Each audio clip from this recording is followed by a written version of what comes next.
Hi, welcome to this episode of Your Black World News. I'm your host, Roosevelt Mitchell III. Today I'm joined by Mr. Anthony Kent, the youth advisor. And we are discussing, last week a new pair of Jordans came out, tennis shoes, and they were $650 a piece. And people camped out for days in order to be the first one to have these shoes. So how's it going today, Anthony? I'm doing well, and yourself? Oh man, I'm doing great. Thank you so much for taking this time. So I want to ask you, all of these parents, or all of these people rather, who spent $650 on a pair of tennis shoes, is that a bad investment? It depends. It's all relative. So my thing is, it's a bad investment depending on your financial situation. So, and what I'm going to say is no knock on, Michael Jordan. I'm definitely proud for Michael Jordan. I grew up watching Michael, and he was one of my biggest role models. And it's definitely a blessing to be in a position to even be able to charge that much money for a product and have someone to even want to buy it. So, congratulations to Michael Jordan, all he's done for the community. But what bothers me or troubles me about parents or even kids that are buying those $650 Jordans is the simple fact that a lot of them aren't in the financial position to purchase those shoes.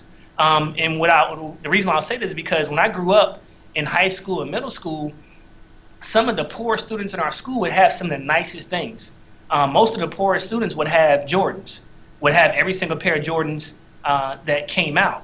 And what bothers me the most is that we have a lot of cities and states that don't put education first, right, as well as parents. So I ran a calculation real quick, right, and I said, well, if you take $650 and you multiply that times 1,000 parents, that's $650,000, right? So what if parents were more so involved in improving the education of our students? They could invest $650,000 into our educational system. We have a lot of schools that are torn down, don't have the technology, and that could easily be resolved. It's all about where parents and school systems are want to put their money. Like, for example, if you go into any major city, you see these massive football arenas, right? And those football arenas might cost $220 million, right?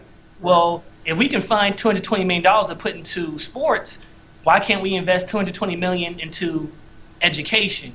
And that's what bothered me the most when I saw, people camping out and, the waiting on to get a pair of Jordans, but I don't see people camping out to improve the education of our kids.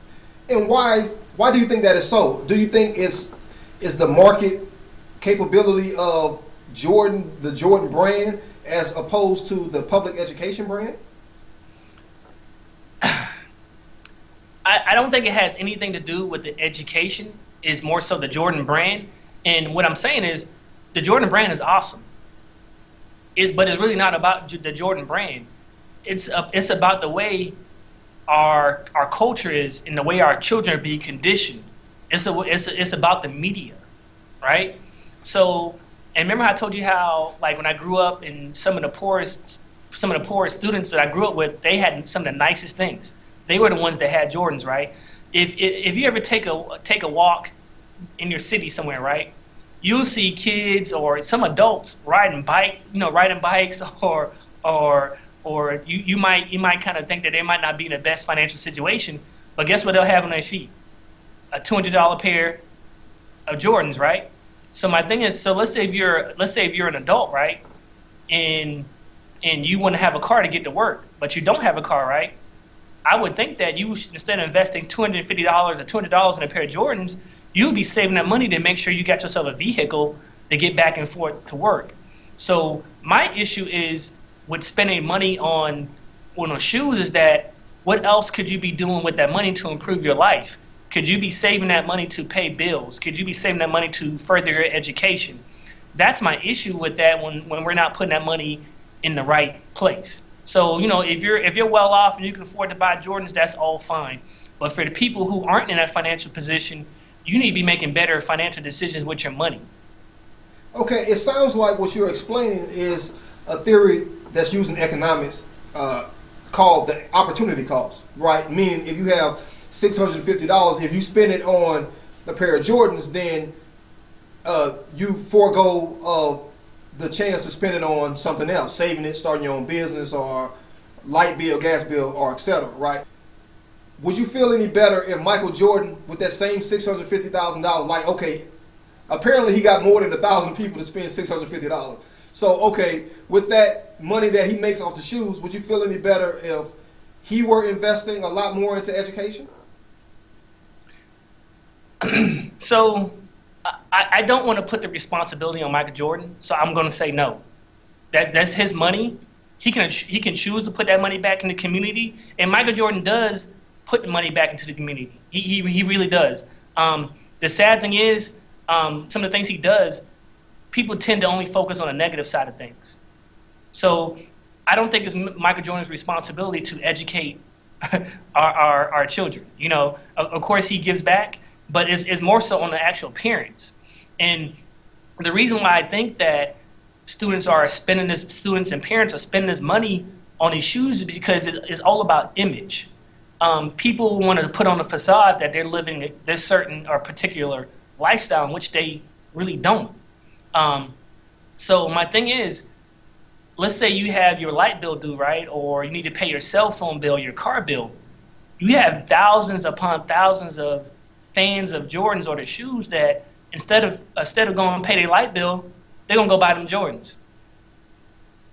Which is crazy that someone would actually do that. They're more concerned about the shoes they have on their feet or how they're looking towards their friends more so than being physically responsible with their spending. Right. That's my issue. And from the branding perspective, we in the media are seeing so many commercials that people our young adults believe that they must have this product. There are children out there that believe that they have to have every single pair of Jordans that come out or it's the end of the world. If people did not think that, people would not be getting killed over Jordans. As a matter of fact, there was a story, I don't know, I think it was sometime last year, there was a young man in Chicago that they said looked like Chief Keef that robbed Michael Jordan during a shoe release. He was sitting on the desk and he pulled out a gun on him. Wow. So let me ask you this. What about the person who bills are paid and they saved up for 2, 3, 6 months in order, say the $650 up in order to get these new shoes, and all their bills are paid, but they saved up to $650. To that person, do you think it's a good investment or a bad investment? Well, it's a couple of things.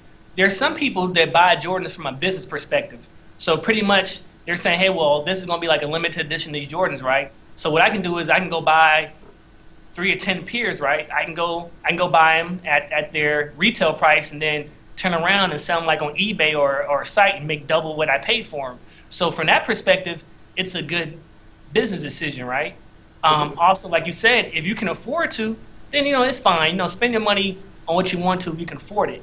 But if there's also better things to do with your money, you should do better things with it. Like, for example, I could afford a $650 pair of Jordans, but that's not something I think is a sound financial decision. So instead of me spending $650 on a pair of Jordans, I'm going to say, hey, Anthony, could you put that money to marketing your business? Could you put that money to starting up a business? Could you put that money to getting a certification? Most certifications in this world aren't going to cost you over $650. There's thousands. Well, there's thousands of certifications that you can go get for under $650. So my thing is, I think people should focus spending money on making more money. That's what makes sense to me. Right. Well, I thank you so much for your insight, Anthony. And can you please, I'd like to give you the last word, and can you please let everyone know how to contact you? So if you want to get in contact with me, you can visit www.theyouthadvisor.com, and you can buy my book there. Also, you can find my book on Amazon.com as well as Barnes & Noble's. The ebook is on Amazon as well as Barnes & Noble's as well. So my phone number is on there. Feel free to email me if you need any advice. I'm definitely open. Well, I hope you all enjoyed this segment of Your Black World News. And until next time, my friends, be blessed and be encouraged.